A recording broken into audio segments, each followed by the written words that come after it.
বলবো কবরের তিনটি ভয়ঙ্কর শাস্তি সম্পর্কে। আমরা এখানে যারা উপস্থিত রয়েছি, আল্লাহ পাক আমাদের সকলকে তিনি সৃষ্টি করেছেন। আচ্ছা, আমাদেরকে তিনি কেন সৃষ্টি করেছেন? আল্লাহ পাক আমাদেরকে সৃষ্টি করেছেন কেন? সৃষ্টি করার একটা তো উদ্দেশ্য আছে। কেন সৃষ্টি করেছেন?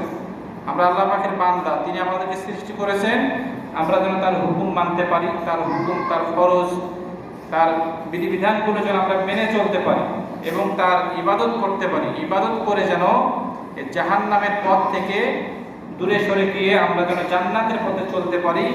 জান্নাতের পথে চলে আল্লাহ পাকের গোলামি করে আমরা যেন কি করতে পারি? জান্নাত খরিদ করতে পারি। সেই জন্যই তিনি আমাদেরকে সৃষ্টি করেছেন। তবে তিনি আমাদেরকে সৃষ্টি করলেন ইবাদতের জন্য। আমি ইতিপূর্বে বলেছিলাম যে মুসলমানদের এক নম্বরের একটা ইবাদত আছে। মুসলমানদের এক নম্বরে একটা কি আছে? ইবাদত আছে। এক নম্বর ইবাদতটা হচ্ছে নামাজ। এই এক নম্বর ইবাদত আপনার মধ্যে যদি না থাকে, আমার মধ্যে যদি এক নম্বরের ইবাদত না থাকে, তাহলে আল্লাহ পাক রব্বুল আলামিনের আমি শুকরগুজার বান্দা হতে পারলাম না। আর যদি থাকে তাহলে আমি অবশ্যই আল্লাহ পাকের শুকরগুজার বান্দা হতে পারলাম। তবে যাদের এই এক নম্বর ইবাদত যাদের মধ্যে নাই, তাদের জন্য বিশ্বনবী সাল্লাল্লাহু আলাইহি ওয়াসাল্লাম বলেন, এদের জন্য তিনটি ভয়ঙ্কর শাস্তি অপেক্ষা করতেছে কবরে। জোরে বলেন, কোথায়? অন্ধকার কবরে। এই তিনটি ভয়ঙ্কর শাস্তি আমাদের জন্য এই সামনে আসতেছে। এক নম্বরে যেটা বলা হয়েছে যে অবিরত আগুন জ্বলতে থাকবে। বেনামাজির কবরে কি জ্বলতে থাকবে? এক নম্বরে যেটা বলা হয়েছে যে কবর সংকীর্ণ হয়ে যাবে এবং এমনভাবে সংকুচিত হবে যে তাকে যখন কবরে রেখে আসা হবে, কবরে রেখে আসার 40 কদম পর এই কবরের দুই পাশের মাটি আস্তে আস্তে চেপে আসবে। ওই ব্যক্তির শরীরের মধ্যে যে হাড্ডিগুলো রয়েছে, এক পাশে হাড্ডি অপর পাশে ঢুকে যাবে, আবার ওই পাশে হাড্ডি এই পাশে ঢুকে যাবে। এরকমভাবে সে ব্যক্তি মানে একদম মাটির সঙ্গে মিশে যাবে। আবার তাকে কি করা হবে? এরকম সাবেক মানুষ বানানো হবে, আবার এরকম করে তাকে শাস্তি দেওয়া হবে। এটা হচ্ছে এক নম্বর শাস্তি বেনামাজিদের কবরের মধ্যে। কথা কি বুঝতে পারছেন? তাহলে এখন নামাজ পড়বেন কিনা একটু চিন্তা করেন। নামাজ না পড়ে বাসায় শুয়ে থাকবো, নাকি আজান হওয়ার পরে মসজিদে এসে আল্লাহ পাকের গোলামি করব, আল্লাহ পাকের সন্তুষ্টি অর্জন করার জন্য নামাজ পড়ব? আমরা যদি শাস্তি থেকে বাঁচতে চাই তাহলে আমাদের সকলকে অবশ্যই নামাজের মধ্যে অংশগ্রহণ করতে হবে এবং সেইভাবে নামাজ পড়তে হবে। সল্লু কামা রাআইতুমুনি উসাল্লি। বিশ্বনবী বলেন, তোমরা সেভাবেই নামাজ পড়ো যেভাবে তোমরা আমাকে নামাজ পড়তে দেখে আসো। আসলে আমরা তো ওইরকম ভাবে নামাজ পড়তে পারবো না, তবু আমাদেরকে ওই পদ্ধতিতে, ওই তরিকায় আমাদেরকে নামাজ পড়ার জন্য কি করতে হবে? আপ্রাণ চেষ্টা করতে হবে। তাহলে বেনামাজিদের কবরের মধ্যে এক নম্বর শাস্তি যেটা হবে, তাকে কবরে রেখে আসার পরে তাকে এই কবরটা এমনভাবে চাপ মারবে, তার শরীরের হাড্ডিগুলো চূর্ণ বিচূর্ণ হয়ে যাবে। সে সেখানে শুধু চিৎকার করতে থাকবে, কিন্তু ওই চিৎকার আল্লাহ পাক রব্বুল আলামিনের কোনো বান্দা-বান্দীরা শুনতে পাবে না।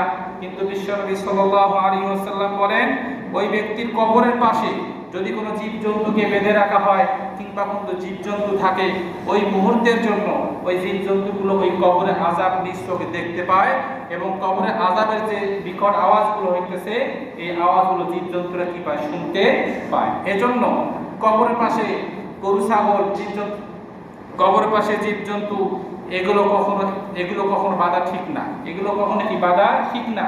কেন? তারা এই আযাবকে দেখে তারা অনুভব করে যে এত আযাব, এত কষ্ট হচ্ছে।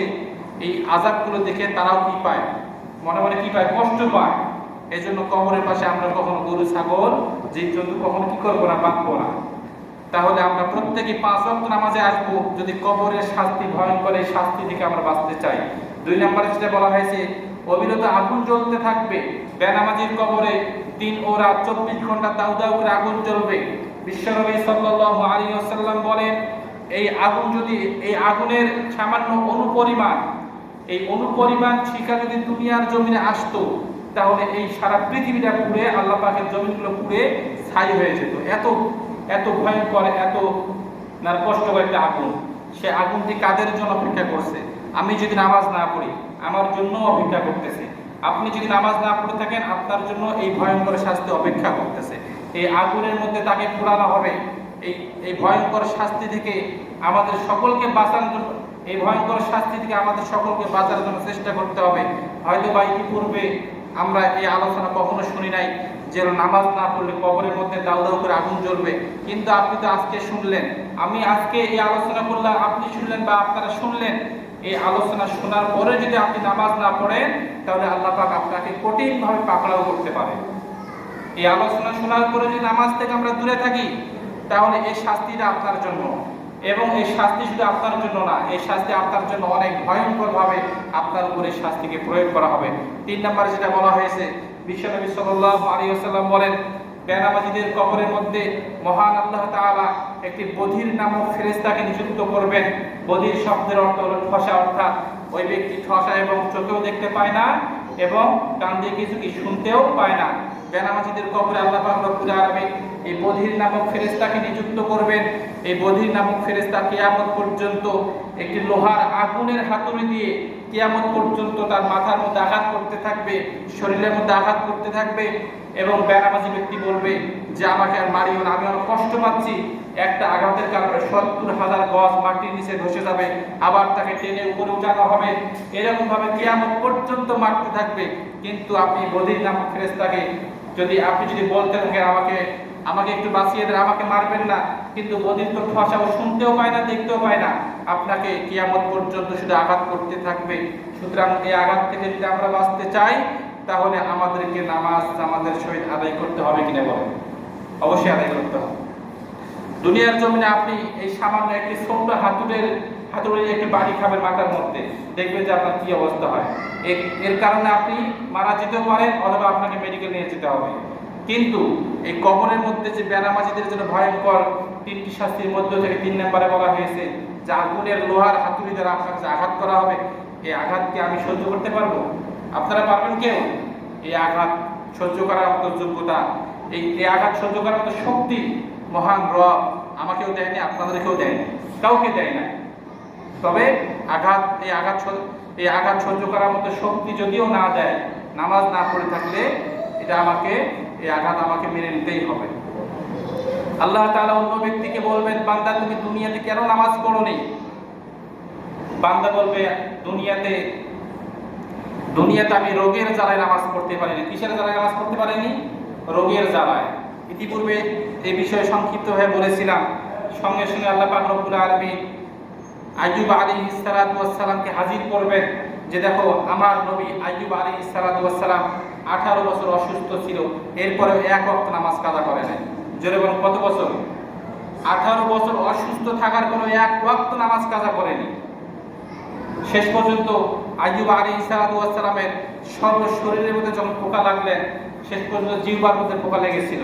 মহান রবের কাছে আইয়ুব আলাইহিস সালাতু ওয়াস সালাম বলেছেন, রব্বুল আলামিন আপনি যে আমার সর্বশরীর পোকা দিয়েছেন, আপনি আমাকে অসুস্থ করে রেখেছেন, এরপরও আমার কোনো দুঃখ নাই, কিন্তু শেষ পর্যন্ত আমার এই জিহ্বার মধ্যে যখন পোকা লাগা শুরু হয়েছে, আমি আপনার শুকরিয়া আদায় করব কিভাবে?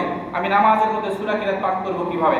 অতএব আপনি আমার জিহ্বাটাকে সুস্থ রাখেন যাতে করে আমি আপনার শুকরগুজার বান্দা হতে পারি। মহান রব বলবে যে দেখো এই আইয়ুব আলাইহিস সালাতু ওয়াস সালাম 18 বছর অসুস্থ থাকার পরেও এক ওয়াক্ত নামাজ কাজা করেনি। আর দুনিয়াতে তুমি কি 18 বছর অসুস্থ ছিলা? না, আমি 18 বছর অসুস্থ ছিলাম না।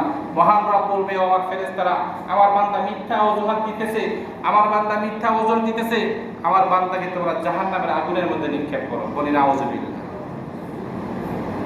তাহলে দেখো, দুনিয়াতে মিথ্যা বলি, আখিরাতেও মিথ্যা বলার জন্য চেষ্টা করব।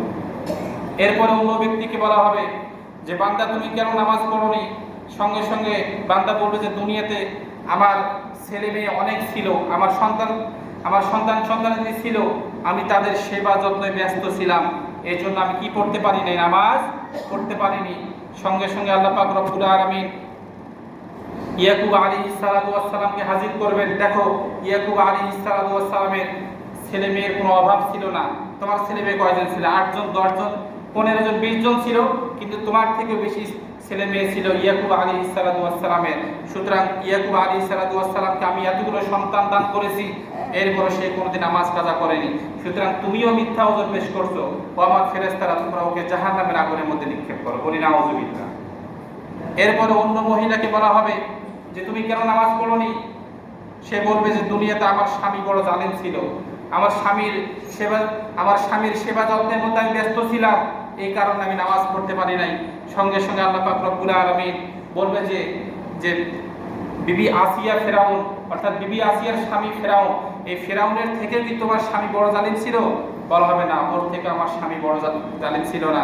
তখন বলা হবে ওর থেকেও যদি তোমার স্বামী যদি বড় জালিম না থাকে, এই ফেরাউনের স্ত্রীকে যে ফেরাউন এত জুলুম নির্যাতন করেছে, এরপরে সে জীবনে এক ওয়াক্ত নামাজ কাজা করে, সুতরাং তুমিও মিথ্যা ওজর পেশ করছো আমার ফেরেশতারা, আমার ওই বান্দিকে তোমরা জাহান্নামের আগুনের মধ্যে নিক্ষেপ করো। বলি নাউযুবিল্লাহ। চিন্তা করেছেন নামাজ ছেড়ে দেওয়ার শাস্তি কতটা ভয়ঙ্কর হতে পারে? শুধু কি তাই, বিশ্বনবী সাল্লাল্লাহু আলাইহি ওয়াসাল্লাম বলেন জাহান্নামে একটি স্থান আছে, সেটা হলো লমলম। এই লমলম নামে জাহান্নামের মধ্যে একটি জায়গা আছে, ওই জায়গাটা শুধু সাপ দিয়ে ভরা, ওই জায়গাটা শুধু সাপ দিয়ে ভরা। অর্থাৎ বেনামাজি ব্যক্তিকে, অন্য বর্ণনা পাওয়া যায় বেনামাজি ব্যক্তিকে ওই জাহান্নামের লমলম স্থানে রাখা হবে, অর্থাৎ ওই সাপের ঘরের মধ্যে রাখা হবে। সাপেরা তাকে কিয়ামত পর্যন্ত মনের আনন্দে দংশন করতে থাকবে। কোন ব্যক্তিকে? বেনামাজি ব্যক্তিকে। এগুলো হাদিসের বক্তব্য, এগুলো হাদিসের ভাষায় একটু বোঝার চেষ্টা করবেন। সুতরাং আমরা ইতিপূর্বে যারা নামাজ ছেড়ে দিয়েছি, আল্লাহ পাকের সন্তুষ্টি অর্জন করার জন্য মেহেরবানি করে আপনারা সকলে নামাজে আসুন এবং এই শাস্তিগুলো থেকে বাঁচার জন্য চেষ্টা করুন। কারণ এই শাস্তিগুলো থেকে যদি বাঁচতে না পারেন, এই শাস্তিগুলো তো আমরা সহ্য করতে পারবো না, কিন্তু সেখানে এত পরিমাণ আপনি চিৎকার করবেন, সেখানে চিৎকার করে কোনো লাভ হবে না। কিন্তু দুনিয়াতে চিৎকার করে লাভ হওয়ার ফায়দা আছে, লাভ হতে পারে। কিভাবে চিৎকার করবেন? ওই জাহান্নাম থেকে বাঁচানোর জন্য। কিসের পরে? 5 ওয়াক্ত নামাজের পরে মুনাজাতের মাধ্যমে ওই জাহান্নাম থেকে বাঁচানোর জন্য আপনি মুনাজাতে চিৎকার করতে পারেন, তখন আপনার জন্য ফায়দা হতে পারে। কিন্তু কিয়ামতের ময়দানে কবরে আপনি চিৎকার করবেন, কিন্তু কবরে চিৎকার করে কোনো লাভ হবে না। সুতরাং আমরা কি সকলে 5 ওয়াক্ত নামাজ পড়ব? তো সকলে পড়ি ইনশাআল্লাহ, পড়ি সবাই।